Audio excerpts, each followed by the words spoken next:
Vivimos bajo una cadena de pensamientos que selecciona y aísla un único aspecto de la realidad. Mathieu Ricard. Un día, cuando caminaban por una región montañosa, Gautama Buda, ya mayor, bajo el sol de mediodía, le dijo a su discípulo Ananda: Estoy sediento, Ananda. Cuando atravesamos las montañas, pasamos un arroyo. ¿Puedes retroceder el camino y traerme un poco de agua? Ananda, deshaciendo el camino, llegó al arroyo. Pero cuando llegó allí, se dio cuenta de que unas carretas acababan de atravesarlo, embarrándolo todo. Las hojas muertas que antes yacían en el fondo, ahora flotaban sobre el agua. Ya no era bebible y, por supuesto, no podía llevársela a Buda. Así que decidió regresar junto a Buda. Además, sabía que unas millas más allá del sitio en donde habían parado, corría un gran río de agua cristalina. Y Buda, que era muy estricto, le dijo: Vuelve otra vez, porque recuerdo que cuando pasamos esa agua era pura y cristalina. Ananda protestó: Entiéndelo, entre que llegamos aquí, pasaron unas carretas por el riachuelo y el agua ya no es bebible. Lo sé, dijo Buda. Pero ve y siéntate a la orilla, lleve el tiempo que lleve. Ve y siéntate. No te metas en la corriente, porque si te metes en ella la ensuciarás de nuevo. Simplemente espera, observa y no hagas nada. Esas hojas muertas desaparecerán, el barro se asentará. Entonces llena mi cuenco y regresa. Ananda fue al riachuelo de nuevo, porque no podía desobedecer a Buda, y allí se sentó esperando. Y esperando, vio que el barro y las hojas muertas se iban asentando despacito, dejando el agua clara y pura, tal cual es su naturaleza. Llenó su cuenco y de regreso entendió lo que Buda trataba de decirle. Ananda, no te metas en el río. No sigas la corriente de tu mente. Espera en la orilla y simplemente observa. La naturaleza verdadera de tu mente es esa claridad cristalina, ensuciada por pensamientos y emociones pasajeros.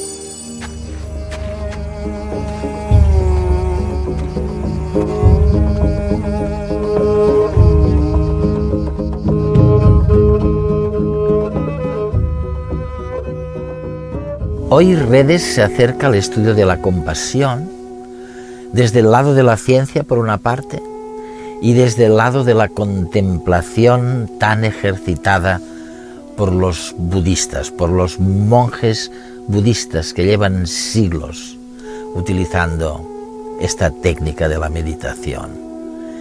Y lo hacemos de la mano de un gran biólogo molecular que al mismo tiempo es monje budista. Es y lo ha sido durante los últimos 40 años. Me refiero a Mathieu Ricard. Mathieu Ricard es hoy el parangón de la meditación, tanto como de la búsqueda de nuevas materias con las que completar nuestro instrumental para gestionar las emociones. Y en lo que él ahonda y en lo que él ha buscado descubrir qué podemos aportar de nuevo es sobre todo en la compasión y en la gestión de las emociones, en donde habíamos pecado definitivamente del lado más competitivo y egoísta del género humano. Según Mathieu Ricard, la felicidad no es una sucesión interminable de placeres que terminan por agotamiento, sino una forma de ser. Y si es así, ¿no deberían nuestros hijos aprender en el colegio a ser felices y también a ser buenos? ¿No es acaso lo que desea cualquier madre o padre de hoy en día? Para permitir aflorar la compasión y la naturaleza buena que todo ser humano lleva dentro, la ciencia está descubriendo los beneficios de la meditación. Aprender a meditar puede ayudarnos a convivir con una mente más clara y más hábil a la hora de lidiar con las emociones negativas y fomentar las emociones positivas.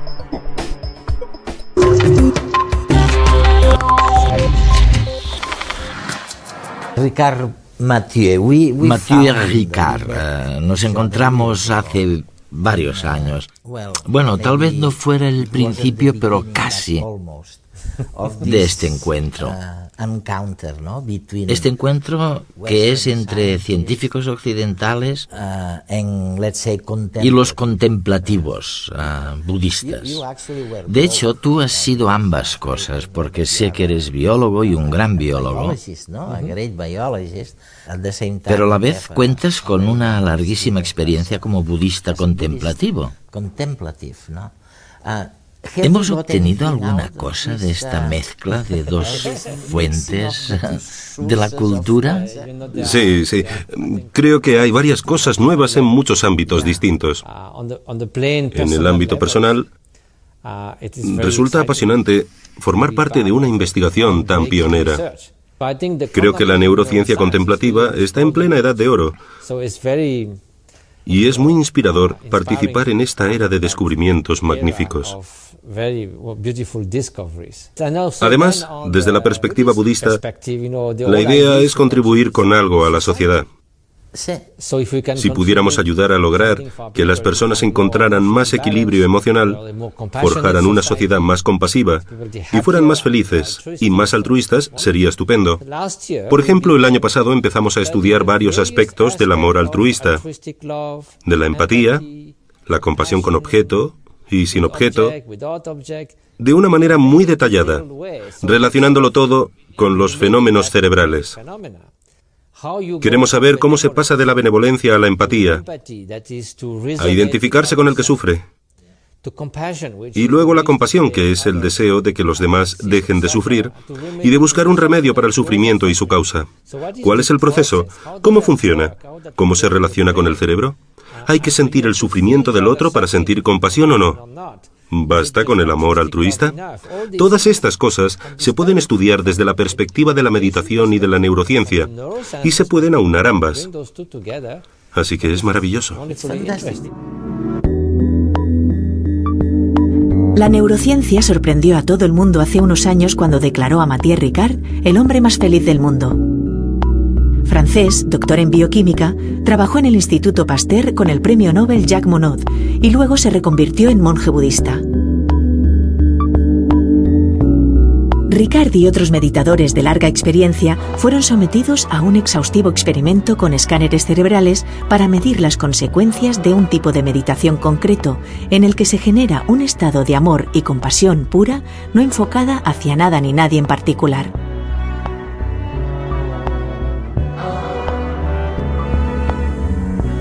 Los resultados mostraron niveles por encima de lo conocido hasta entonces de emoción positiva en el córtex prefrontal izquierdo del cerebro, mientras que la actividad del lóbulo derecho, justo en el área relacionada con la depresión, disminuía, como si la compasión fuera un buen antídoto contra la depresión.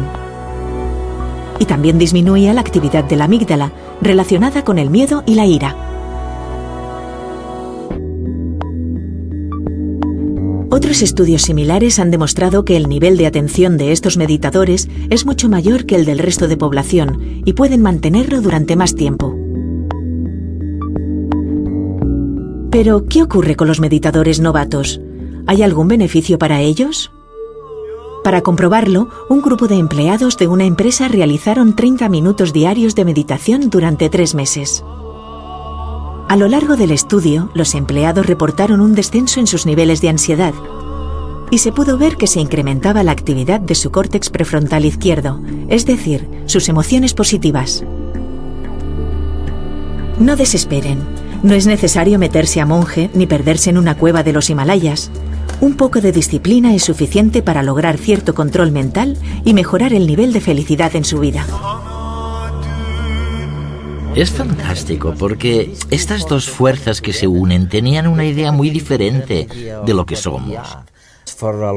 Para gran parte de la ciencia occidental, el ser humano es intrínsecamente malo. Lo que hay es un culto al egoísmo. Eso es. Y me parece muy extraño, porque no encaja con los datos científicos, sino que se trata de una especie de distorsión a priori. Podemos verlo en la economía y en algunos aspectos de la evolución. Y también en algunos aspectos de la psicología hay toda una escuela filosófica llamada egoísmo psicológico, e incluso algo denominado egoísmo ético, que postula que somos egoístas y que eso está bien, que debemos serlo, que por qué preocuparnos, Hay que sobrevivir. que por qué sentirnos culpables si no ayudamos a los demás. Me parece la receta perfecta para llegar a la catástrofe completa. Por no hablar de que es profundamente engañoso, porque presupone que cualquier conducta o motivación que parece altruista tiene siempre detrás una motivación egoísta. Una motivación subyacente, ¿no? Y se convierte en una especie de dogma. Además, en el psicoanálisis, prácticamente todo lo que hacemos está motivado por el yo. Si intenta ser bueno, es a costa de algo. Vamos, que no es demasiado bueno para tu estado mental. Esta negación del lado bueno de la naturaleza humana me parece terrible. Y es que cualquiera con sentido común vería que los datos sociológicos demuestran que el altruismo verdadero existe. Por supuesto que también somos egoístas a veces, y que hay personas más egoístas que altruistas, pero decir que el altruismo auténtico no existe es una tontería. Y sin embargo, muchos biólogos amigos míos han mantenido durante muchísimos años que no querían ni oír hablar del altruismo.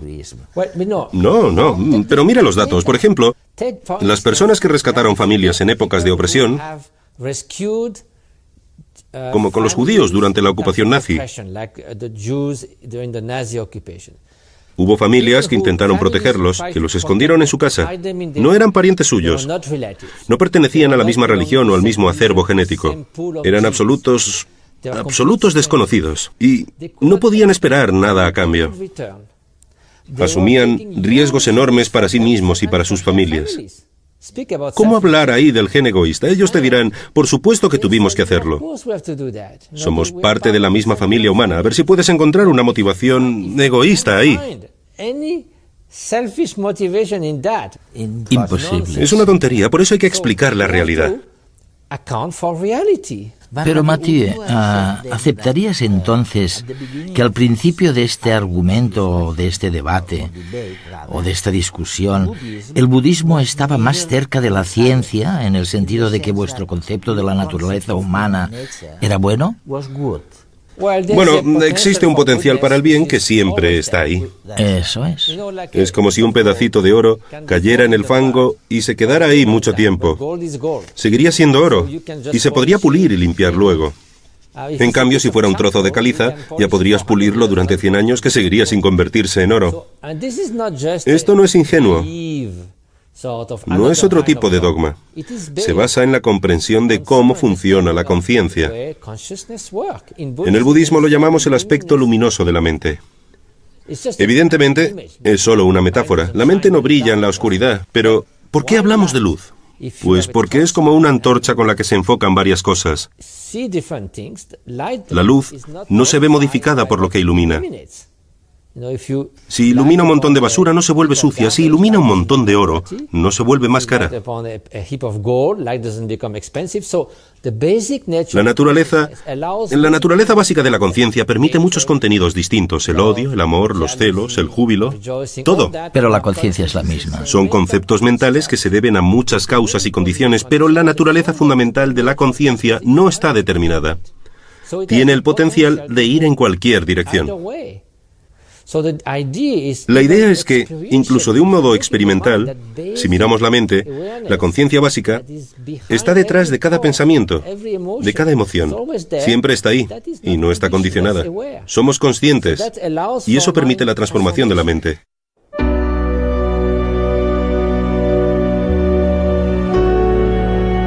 Nuestro estado mental, la forma en que interpretamos lo que nos sucede, es lo que realmente determina nuestro grado de felicidad y bienestar interno.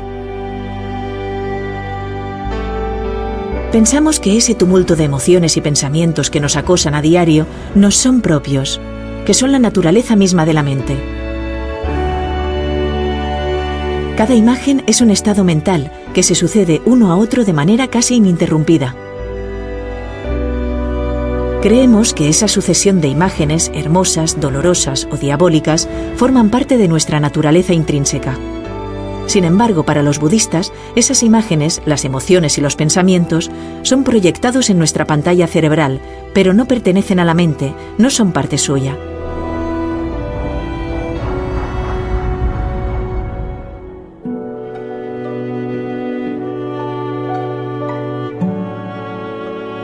Los meditadores son capaces de percibir y enfocar su atención en lo que hay detrás del flujo continuo de pensamiento, es decir, a la claridad de la pantalla. A esto lo denominan el aspecto luminoso de la mente o conciencia pura, en donde yace la capacidad de conocer. Subestimamos la capacidad que tenemos de transformar nuestra mente. Sin embargo, entrenarnos en fijar nuestra atención en dicha claridad nos ayuda a lograr un estado de ecuanimidad o imparcialidad interna que evita que nuestras emociones y pensamientos nos arrasen. Si conseguimos modificar nuestra mente, podemos cambiar nuestro mundo interior. Una tarea más fácil y más a nuestro alcance que el cambiar las circunstancias externas del mundo en que vivimos. Has estado contemplando como budista y como científico, que has sido siempre, durante más de 20 años, ¿no? ¿En el Tíbet? 40 años, sí. 40 años, sí. Increíble. Tras 40 años, ¿cuáles crees que son las cosas de las que nosotros, en el resto del mundo, nos podemos beneficiar más según tu investigación y tu experiencia concreta? Creo que es importante conseguir la libertad interior de este proceso mental de odio, celos, arrogancia, deseo obsesivo, con el altruismo y compasión que surgen de esa libertad. Me parece que esto es lo que la humanidad necesita por encima de todo. Necesitamos una sociedad más compasiva. Ahora somos interdependientes, así que, si no cooperamos, todos seremos perdedores. ¿Y a qué nos referimos por sociedad compasiva? Nos referimos a una en la que tengamos consideración por los demás. Nos preocupemos por el prójimo. Mira la economía.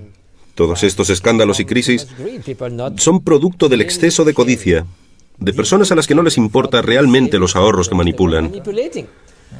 ¿Por qué disminuye la calidad de vida? ¿Por qué existe una brecha tan grande entre el norte y el sur? ¿Por qué hay toda esta pobreza? El mundo podría solucionarlo todo fácilmente con los recursos que tenemos.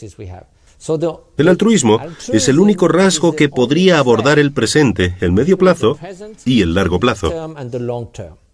Y esto conduciría con toda probabilidad a grandes reformas en el sistema educativo, ¿no?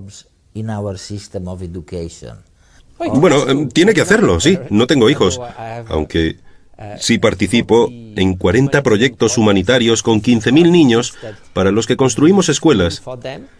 Así que cuento con cierta experiencia tratando con niños. ¿Y qué esperamos cuando educamos a los niños?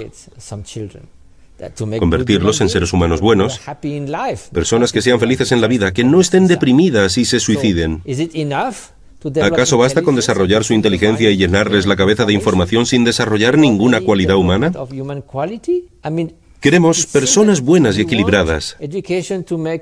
Pero la educación parece estar interesada en cualquier cosa, salvo eso.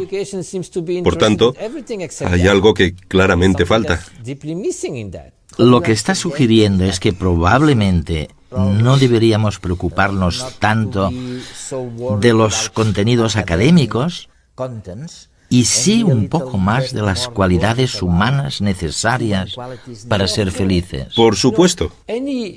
Solamente estamos cultivando herramientas.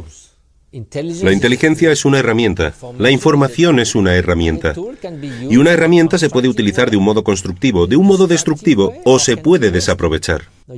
Se puede usar un martillo para construir una casa, para destruirla. O bien se puede desperdiciar el martillo dejándolo en un cajón y no utilizándolo nunca. Así que una herramienta por sí misma, sin una intención, sin una actitud, sin un valor, no es absolutamente nada.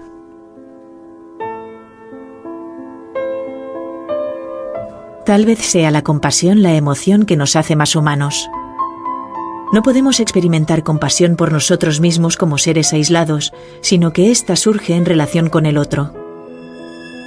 Nuestra individualidad, de algún modo, se suaviza al entrar en relación con el dolor y la necesidad de los demás, promoviendo en nuestro interior el deseo de ayudarlos. La filosofía budista considera que la naturaleza real del hombre es compasiva, y parte de su entrenamiento mental está dirigido a fomentar esa compleja emoción.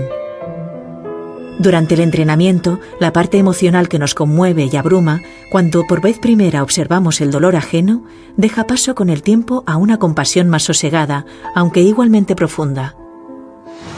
Un punto de vista bien distinto del de Occidente, donde tradicionalmente nos hemos reconocido especiales y distintos al resto de la naturaleza. Al comienzo, la idea de la supervivencia del más apto fue llevada a extremos por algunos filósofos del siglo XIX, como Herbert Spencer, quien declaró: «Al débil y al estúpido de la raza se le ha de dejar morir, de modo que el fuerte pueda sobrevivir y la raza humana en su conjunto progresar hacia mayores perfecciones».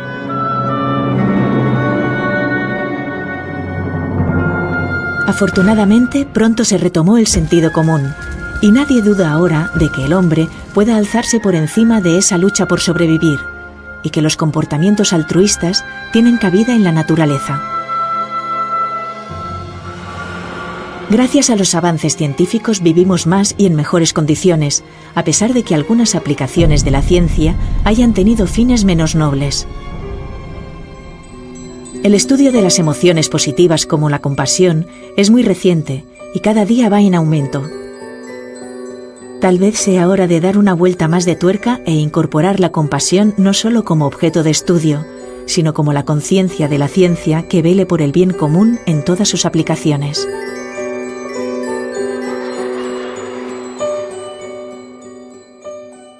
¿Te puedo pedir un consejo? Sí, claro. Sé que uno de los grandes descubrimientos de la contemplación, del budismo, ha sido justamente perfeccionar la atención, la primera fase del conocimiento, por así decirlo, para concentrarse en algo. ¿Cómo puedo mejorar mi proceso de atención? Es cierto, porque incluso si uno quiere cultivar el altruismo, con la mente siempre distraída, no podrá cultivar nada. La mente se dispersa aquí y allá. Incluso si estamos sentados, nuestra mente puede ser como la de un mono inquieto. Un mono inquieto que va de un lado a otro. Las neuronas se ponen a hablar entre sí, a cotillear. Eso es. Y en realidad necesitamos una mente un poco más calmada, con más claridad y más estabilidad. Si no es así, no podremos hacer nada. En caso contrario, es como si tuviéramos un martillo, pero nos temblara la mano todo el rato. Por eso es necesario, de alguna manera, utilizar un objeto de concentración para estabilizar la mente. Te puedes concentrar en cualquier cosa. Un objeto, una flor, una imagen mental. Pero resulta bastante útil concentrarse en la respiración. ¿Por qué? Pues imagina que te dijera que te concentraras en una luz roja centelleante. Podrías quedarte mirándola, pero tu mente seguiría deambulando. Mientras que, si te concentras en la respiración, no puedes verla. Es muy sutil. Y si dejas de concentrarte, es como si lo perdieras. Así que fácilmente puedes ver si te distraes o no. Ya veo. Con la respiración solamente ves la sensación. Cuando respiras por la nariz tienes una ligera sensación en los orificios nasales. Y se trata de quedarse sentado tranquilamente, pensar en respirar por la nariz y luego notar la sensación del aire que sale y entra. Así. Unas 21 veces, o unos 10 minutos. Hacerlo permite calmar la mente. Muchas personas te dirán, no, yo no valgo para eso. Tras 3 minutos mi mente está completamente distraída. Es normal, no es culpa de la meditación, es porque la mente no está entrenada. Y si no perseveras, nunca aprenderás nada. Así que, en lugar de tener remordimientos o sentirte culpable con ideas como, yo no valgo para esto, o cosas así, que al final no dejan de ser más distracción, en cuanto descubras que te has distraído, no pasa nada. Tienes que volver a la respiración. Luego, si lo haces durante un rato y lo repites regularmente, verás que la mente se calma, se vuelve más clara y que puedes utilizar esta mente un poco más flexible para cultivar el altruismo, la compasión o lo que quieras. Con la meditación o sin ella, vamos a tener que aprender aquellas materias o habilidades nuevas que no nos han prodigado los sistemas educativos hasta ahora, que son absolutamente necesarias para tener una visión un poco más correcta, menos egoísta, más compasiva del mundo y de nuestras relaciones humanas. Mathieu Ricard se ha referido sobre todo a temas como el de la focalización de la atención, el saber trabajar en equipo de manera cooperativa en lugar de solo competitiva, el solucionar conflictos de manera mucho más innovadora y, en definitiva, de mirar a la naturaleza con mayor transparencia, con mayor claridad. Es igual que el deportista que ha entrenado su cuerpo para hacer determinadas cosas. De la misma manera, nosotros tenemos que entrenar la mente para conseguir los objetivos que nos proponemos. Además de meditar sobre la compasión, hemos de llevarla a la acción. Mathieu Ricard.